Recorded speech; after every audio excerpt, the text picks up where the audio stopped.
Welcome to 2025 and welcome to the Rose Bowl. It is finally here, the college football playoff quarterfinal at the Rose Bowl game, presented by Prudential. This is the Pregame Keys on I the didn't pay podcast. for that. You don't have to tell. You don't say it's presented by Prudential. I'm contractually obligated. Okay. Once you step in, you have to embrace it. And the Rose Bowl is very strict about their rules once you get here. That's Bill Landis, Jeremy Birmingham. I am Austin Ward. Happy New Year. Bill, what's left to talk about? Literally nothing. Oh, okay. I don't know. It's a beautiful day for ball, though. Thanks for joining us on the Pregame Keys. The field crew did just finish up, and I will say this. This field is immaculate. One final roll, one final cut of the turf. It's still a little dew on it. A little wet. You know, you wouldn't want to go play on it right now, but holy cow. Once you do get here, it is immaculate. What do they call it? A Chamber of Commerce day when it's like this out here? It is. Yeah, beautiful. There's very few clouds in the sky. A little too hot. A little sweat. 70 degrees out here. Maybe that's because we were up late. I don't know. Yeah, maybe. It's 62 degrees currently. Berm, what should we talk about? Ohio State and Oregon. Yeah, I mean, it's at the risk of sounding cliche, it comes down to executing the game plan. Ohio State can't make mistakes today. They can't make the mistakes that cost them possessions against a team like this, and you can't make mistakes that are not forced. And so to me, we've talked about the October 12th game over and over. I keep going back to Will Howard dropping a ball on 3rd and 2, a snap that type of play personified that game and how Ohio State found a way to lose it. Maybe not as much as Oregon found a way to win it. Yeah. And so today it's just about not having those sort of mistakes. And I'm not saying you shouldn't be aggressive. If mistakes happen out of aggression, like we saw in the Tennessee game with the interception, fine, I think that's okay, provided it's not a recurring thing throughout the day. But you got to take shots. You have to come out here and be aggressive. Oregon prides itself on being the team that brings the aggression and brings the different Innovation. And Yeah. I think Ohio State needs to be unafraid to be that team today. They bring a level of precision too. It feels like to big games. Like that. It was not only that Ohio State made mistakes in that game; it was that Oregon really didn't make any. Right.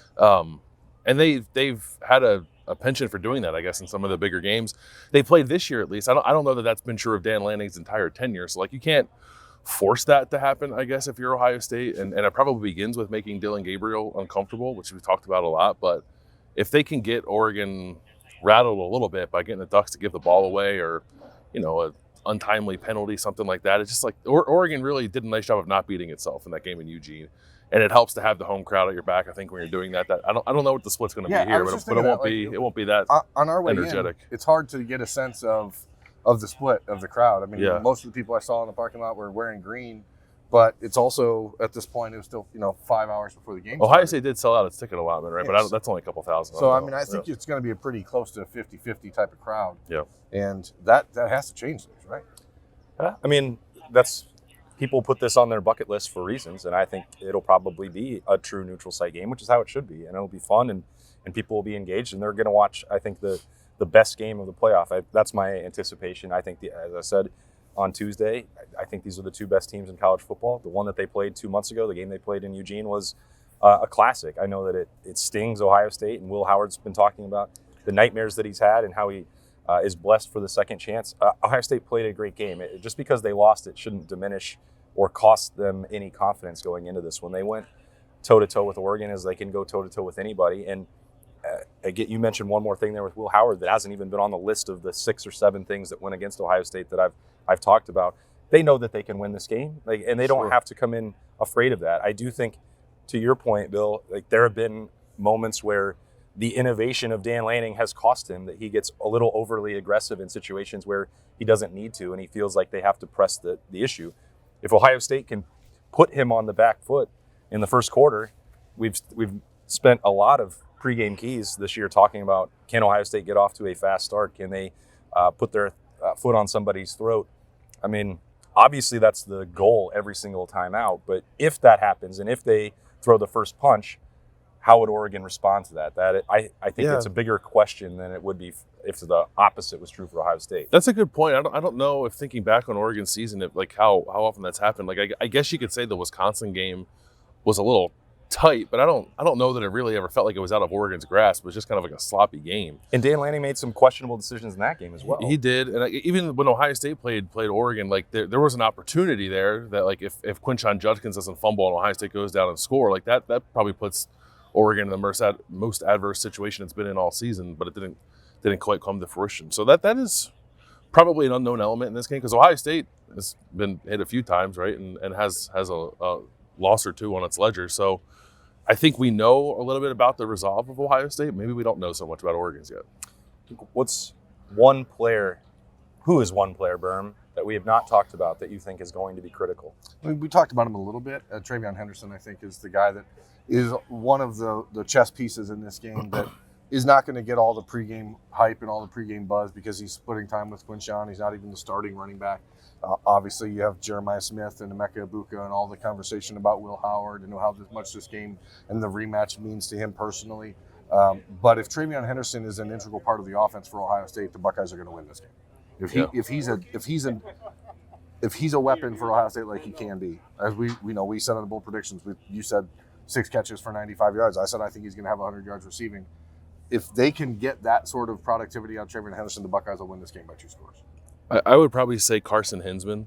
I don't know that it's a noise situation so much, although I guess it could be if it becomes like a overwhelmingly Oregon kind of crowd. But that interior defensive line for Oregon is really good. We know that. We saw what they did in the first game.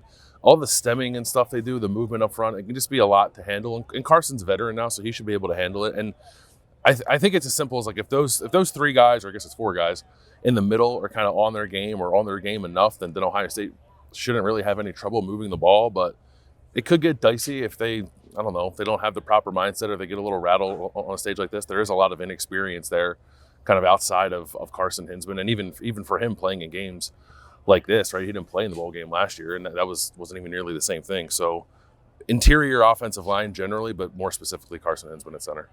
I think the times that we talk about, or that I talk about Tyleik Williams the most, is when he is not available and not out there. And you really notice it. And you feel that. And I think that means that sometimes he's taken for granted. Again, I can only speak for myself. I don't know if you guys share that sentiment as well, but he was really, really good against Tennessee. But it's still, all the conversation was about Jack Sawyer and JT Tuimoloau. They're not doing it by themselves, and I think they would be among the first people to give credit for what Tyleik Williams is doing on the inside to help set them up for success. I know the linebackers will feel the same way with Cody Simon and Sonny Styles. If you have Tyleik Williams healthy and at his best, he changes everything for Ohio State. Like, he is the straw that stirs the drink up there, in my opinion. And I don't talk about him enough, but if you're going to put pressure on Dillon Gabriel, if you're going to collapse the pocket and make him uncomfortable, that's got to start with those guys in defensive tackle. And when we've talked about October 12th so frequently, it has always been about lack of pressure, lack of touching Dillon Gabriel, lack of sacks, not making him hurried.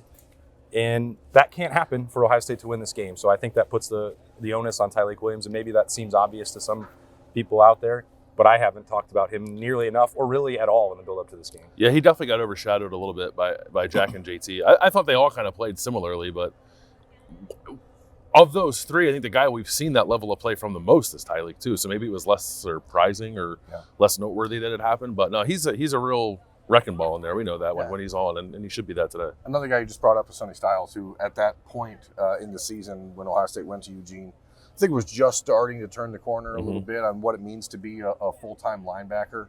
The player he is now versus the player he was in week 6 is light years different. But this is the type of game where he's going to have one-on-one situations, either with the Oregon running backs or with Dillon Gabriel.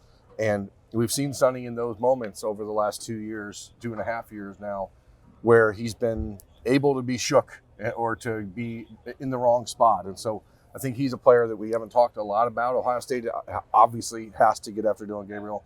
You may not be able to do that with just your front 4 against probably the best offensive line in the country. With Oregon, and so it might come down to the linebackers like Sonny Styles and Cody Simon having the ability to affect Dillon Gabriel without, getting lost in space, because he's a little guy. He's a little guy, as we found out earlier this week. He is little, yeah. And you can lose him behind that offensive line full of monsters. Well, one other thing on the linebacker. I said this on KOTM, but I want to say it here too. That's Kings of the North. Kings of the North. Check out your local YouTube for more on Kings of the North. Please do. When Oregon and Penn State played in the Big Ten Championship, Oregon went to 12 personnel a lot, and Penn State, similarly to Ohio State, will respond by putting a third linebacker on the field. And then Oregon threw 2 touchdown passes to Kenyon Sadiq, who's their number 2 tight end, but he's like super twitchy and I think pretty hard to cover for a linebacker. So I don't know. I could see them having something for Kenyon Sadiq in this game, which is going to put Sonny or Ravel or Cody Simon or maybe Lathan Ransom in coverage in a position where they might have to make some plays in space. All right, covering a little Oregon bit. does a great job of creating mismatches with their offense. Yeah, you brought up injury-wise, Ohio State is It's clear. clean. outside of the season-ending injuries. There is one for Brenton Inky Jones. He was critical on the punt block unit against Tennessee. So close. He was so close. So like 6 that's times, yeah. that's the only new addendum to the availability report for Ohio State. The rest is as expected, and Ryan Day talked about that throughout the week, that this is as healthy, fast, and violent as Ohio State has been in a while. So we'll get to see what that looks like here shortly at the Rose Bowl. It's finally here. Can't wait for it to kick off. Field crew is done. The microphones are being tested out here, and we are ready to get settled in for what hopefully will be another classic in the Granddaddy of them all. For Bill Landis and Jeremy Birmingham, I am Austin Ward. These have been the Pregame Keys. We'll talk to you afterwards. See ya.